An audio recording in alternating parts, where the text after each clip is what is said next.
This is Curious Minnesota, a Star Tribune project that sends staff from the state's largest newsroom hunting for the answers to great questions we receive from you, our readers. We're here to answer everything you want to know about the state's people, places, and culture. Welcome back to Curious Minnesota. I'm your host, Ash Miller. This week, we're going to be talking about St. Cloud, Minnesota. St. Cloud is the 12th largest city in Minnesota and acts as the state's central hub. And while there's a lot of interesting things about St. Cloud, today we're going to focus on how it got its name. And spoiler alert, it's a pretty crazy story. To tell it, I'm talking with Jenny Berg, the Star Tribune's St. Cloud reporter and author of the original story for Curious Minnesota. All right, Jenny. Well, thanks for joining me. I have just set the bar pretty high by telling the listeners that we have a very interesting story today. So please do not disappoint. We do. So yes, how St. Cloud got its name. It was named in sort of a fluky way by a guy named John Wilson, who was, I guess, one of the early founders of the city. And he lived in Middletown, which is one of the three hamlets, I guess, along the Mississippi River. Right. Near where modern day St. Cloud is. And they all became a city in 1865. But before that, they were separate. One of them had Southern slaveholders, one had German Catholics, and one had East Coast Protestants. So it was sort of an unusual assortment. And so this account of how the city got its name was written down by the city's first bishop, Otto Zardetti, who died in 1902. But basically, according to him, John Wilson was a sawmill owner, and he's thought to have French ancestry, even though he lived in Middletown where the German Catholics settled. Mm-hmm. And so he was interested in France, and he was reading about Napoleon's invasion of Russia, apparently, at the time. And he hired two Frenchmen to paint a fence in the early 1850s. So he's reading this book. He gets the part in the story where a messenger from Paris reaches Napoleon. And after listening to him about official war updates, he was anxious to hear how his wife was doing. And his wife apparently resided at the imperial castle in St. Cloud, France, Saint-Cloud, how I think they say it at least. Mm-hmm. And Napoleon turned to this messenger and asked, "How are things in St. Cloud?" And so just as he's reading this passage out of this book, the two Frenchmen that he hired appeared, and he jokes, "Boys, how are things in St. Cloud?" So basically, it's an inside joke between these guys. And when he ended up platting the land later with the county, he picked the name St. Cloud because he had an affinity for it. So it's like an inside joke with just himself. Well, yeah, and these two French people who I guess probably didn't really care. Who knows if they even got the joke or thought it was funny, but he liked it, and he liked the name of it, apparently liked the sound of it. So that's what he went with. I like the idea that they aren't in on the joke, so that it's just a joke with himself. And he just really liked it. And so he finds it very funny. Right. He's just like outside chuckling to himself and like goes to the courthouse one day. And maybe there probably wasn't even a courthouse.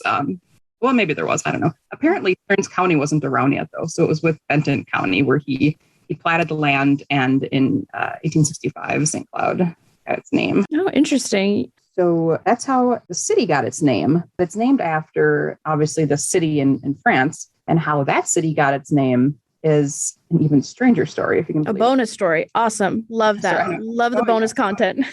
So it's a city or a suburb of Paris, and it was named after a prince who was sainted eventually. He was born in 522, and apparently he was the grandson of the first Christian king of France. Okay. And when he was 5, his uncles tried to kill him. And they did kill his brothers, but he escaped apparently. So I don't know if it was over land or crown or what, but they try to kill him. He escapes.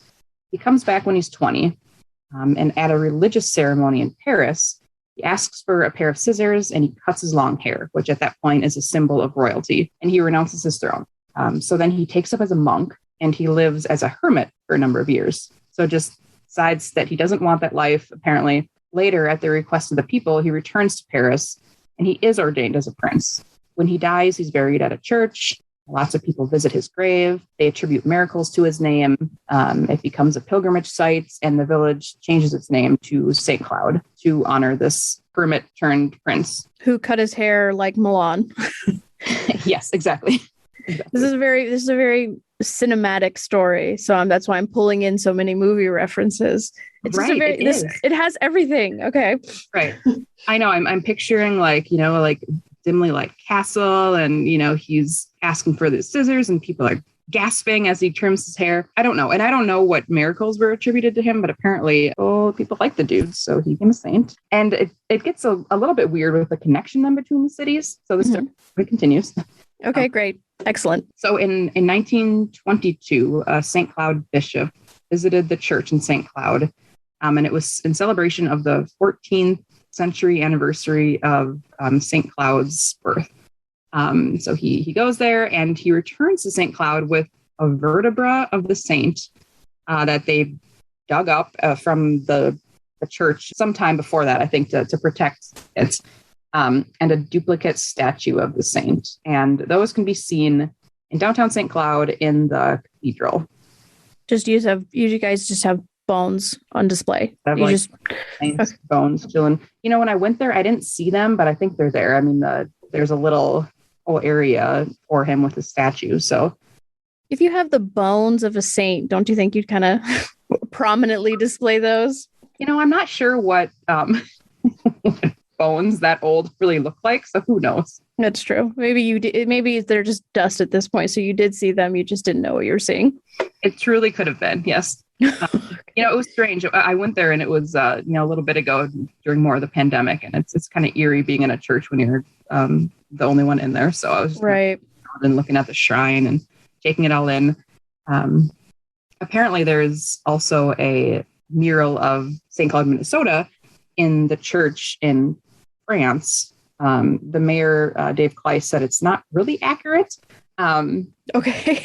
It shows the Mississippi River and then there's some buildings. So it's supposed to be St. Cloud, but it's okay. Not really, from a picture. But you guys didn't even send bones. So.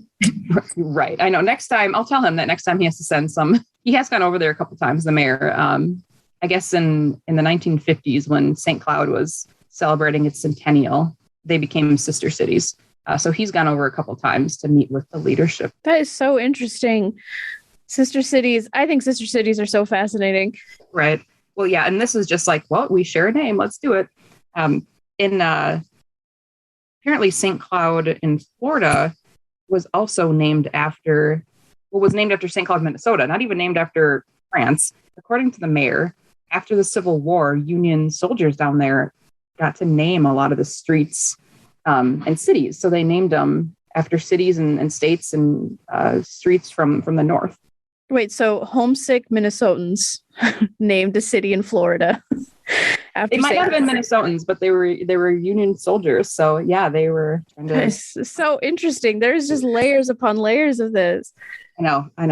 I think I have one more fun fact for you. Okay, I'm ready. Okay. I guess it's a little bit of trivia. So the Saint Cloud, the saint, he's the patron saint of nail makers. Nail, like hammer and nail. Yes. Yep. Okay. Yep. Nail. Yes. So nail. So the next time a shelf falls down or you hit your thumb when you're hammering, you can shout his name in vain. or you could thank him if it stays up. We don't appreciate things that stay up. Right. Every single day that your house stands, you should be thanking him. Yes, we should. Okay, so everyone, please thank St. Cloud today that you have a roof over your head. Yes, and if you want to try to be fancy, you can say Saint Cloud. Saint Cloud. I took 2 years of French in college, and I speak none of it. I do not speak French. I am terrible at it, and I still got an A in that class. So yes, yeah, I took French in high school too, and again, nothing really remains, but I can pretend to pronounce cities like that. Well, Jenny, thanks for sharing that story. I feel like you lived up to the hype that it was indeed a very interesting story with many layers. Yes, lots and lots of layers. It just keeps going. Before we go, I will give a shout out. So Jenny and I do the St. Cloud Today newsletter. So if you are interested in staying up to date with all things St. Cloud, you can subscribe today. I will put the link in the show notes of this episode. Please subscribe. Yes, we put a lot of work into it. And like I said at the beginning, St. Cloud is such an interesting city that people tend to not think about because it's not Minneapolis. Right. Yeah, it's a little too far away to maybe care about sometimes, but there's a lot going on here. Yeah. Well, thank you again, and thank you for listening. Thanks for listening to Curious Minnesota. We want to hear from you. Ask questions and read more stories online at startribune.com/curious. Our music is produced by Matt Gilmer. If you like the show, please rate us on iTunes or leave a review. And until next time, stay curious.